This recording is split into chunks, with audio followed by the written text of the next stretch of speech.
friends, welcome to my channel Technology for PC.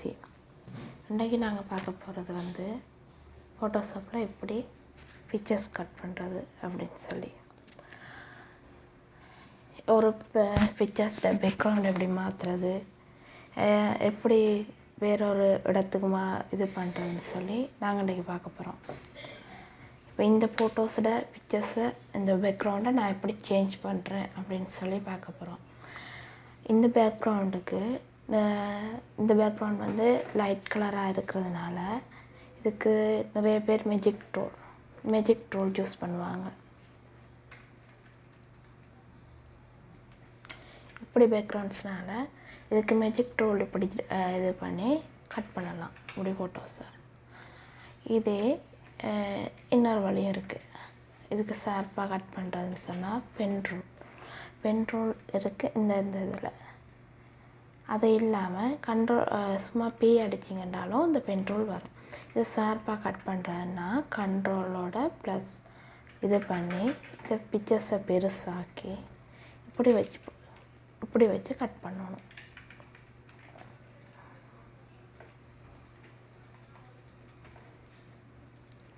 ப்ரொஃபஷ்னலாக work பண்ணுற எல்லாருமே கூட யூஸ் பண்ணுறது பென் ரூல். மேஜிக் டூலால் பேக்ரவுண்ட் சேஞ்ச் பண்ணலாம்னா அது பெரிய வேலைகளுக்கு பெருசாக பேனர் அதுகள் செய்யும்போது அது வித்தியாசமாக காட்டும்.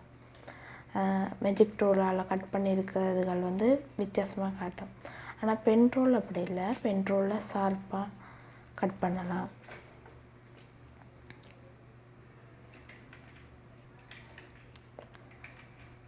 இப்படி வளைவுகள் வர்ற இடத்துல இப்படி ஒரு எரோ மாதிரி வரைக்கல இது ஹோல்டரை பிடிச்சி கொண்டு இந்த இடத்துல கிளிக் பண்ணினா அந்த எரோ இதாகிடும், இல்லாமல் போயிடும். திரும்ப அடுத்த இதுக்கு வரைக்கல திரும்பவும் ஸ்பேஸ் பாரை பிடிச்சி கொண்டு தான் இதை மூவ் பண்ணணும். ஸ்பேஸ் பார் பிடிச்சிங்கன்னா இப்படி இந்த கை எரோ அடையாளம் வரும். இதை ஸ்பேஸ் பாரை பிடிச்சி கொண்டு தான் மூவ் பண்ணணும். மூவ் பண்ணி இப்படி கொண்டு போகக்குள்ள இப்படி வளைவுகள் வரைக்குள்ள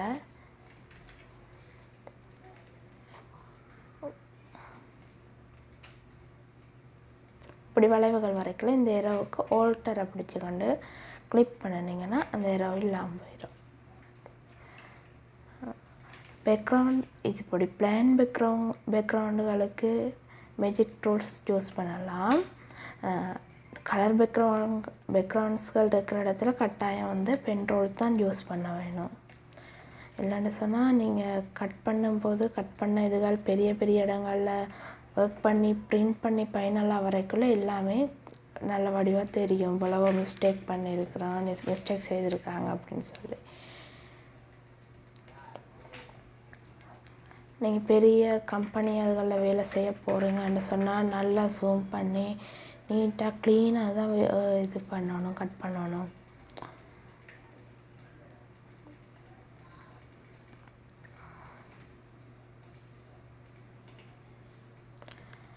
கட் பண்ணி முடிஞ்ச உடனே ரைட் கிளிக் மேக் செலெக்ஷன் கொடுத்துட்டு இதில் எத்தனை ரெசல்யூஷன் கொடுக்க போகிறோம்ன்றதில் தான் ஷார்ப்னஸ் வரும்.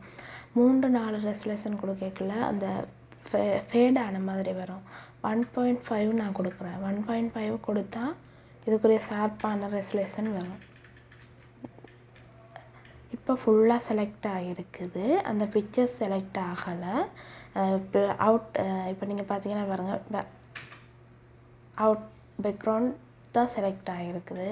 அது நான் என்ன செய்கிறேன், பிக்சர்ஸை மட்டும் காப்பி பண்ணி எடுக்கிறதுக்காக கண்ட்ரோல் ஷிஃப்டோட ஐயை கொடுத்து பிக்சர்ஸை மட்டும் செலக்ட் பண்ணுறேன். கண்ட்ரோல் ஷிஃப்டோட சி கொடுத்தா காப்பி ஆயிரும். கண்ட்ரோலோட வி கொடுத்தா பேஸ்ட் ஆயிரும். இப்போ பாருங்கள், இந்த எரோ மார்க்கை நான் ஓப்பன் பண்ணோன்னே பிக்சர்ஸ் உங்களுக்கு தெரியும்.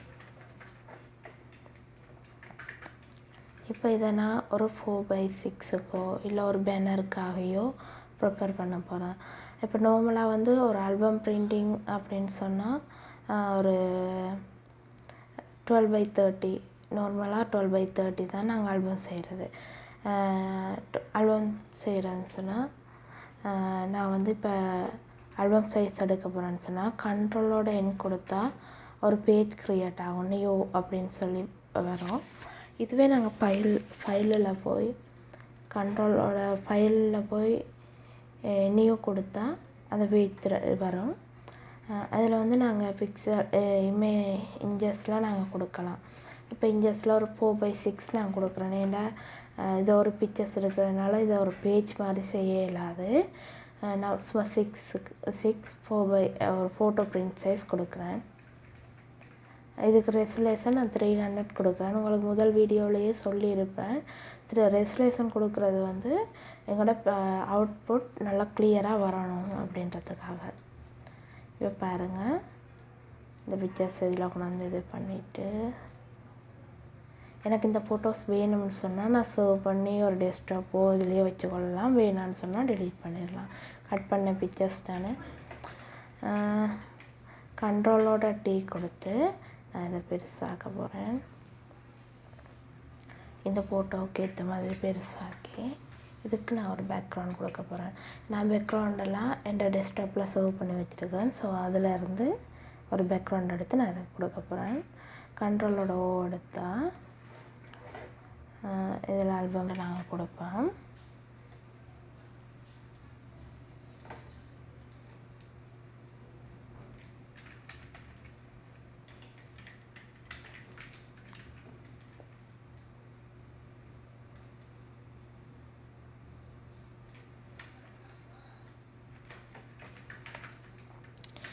இப்போ பார்த்தீங்கன்னா உங்களுக்கு உள்ளாங்க அந்த கட் பண்ண இதுகள் தெரியாது. இந்த ஃபோட்டோஸ் வந்து ஏற்கனவே ரெசுலேஷன் குறைவான பிக்சர். நான் கூகுள்லேருந்து சர்ச் பண்ணி தான் எடுத்தேன். இதில் வந்து கொஞ்சம் ஷார்ப்னஸ் கொஞ்சம் குறைவாக இருக்கும். இது வந்து இப்போ நான் வந்து பேக்ரவுண்டை மாற்றிருக்கிறேன். முதல்ல இருந்த பிக்சர்ஸுக்கும் இப்போ இருக்கிற பிக்சர்ஸுக்கும் டிஃப்ரென்ஸ் உங்களுக்கு தெரியும்னு நினைக்கிறேன். இதை நாங்கள் அவுட்புட் பண்ணணும். அவுட் பண்ண போகிறோம் அப்படின்னு சொன்னால் கண்ட்ரோல் ஷிஃப்டோட S கொடுத்தா சேவஸ் வரும். அதான் டெஸ்க்டாப்பில் ஜேபிஜி ஃபோல்டர் ஜேபிஜி இதில் 4/6 என்ன வேண்டாலும் பேரை கொடுத்து சேவ் பண்ணி ஃபைனல் பண்ணணும். அந்த பிக்சரை நான் உங்களுக்கு ஓப்பன் பண்ணி காட்டுறேன். இதுதான் அந்த அவுட்புட் பிக்சர். ஓகே, உங்களுக்கு அடுத்த வீடியோவில் நான் உங்களுக்கு வேறு என்ன செய்யணும், உங்களுக்கு என்ன சந்தேகங்கள் இருக்குதோ அதை நீங்கள் கேளுங்கள். நான் கட்டாயமாக உங்களுக்கு அடுத்தடுத்த வீடியோக்களில் நான் அப்லோட் பண்ணுறேன். தேங்க்யூ, பாய்.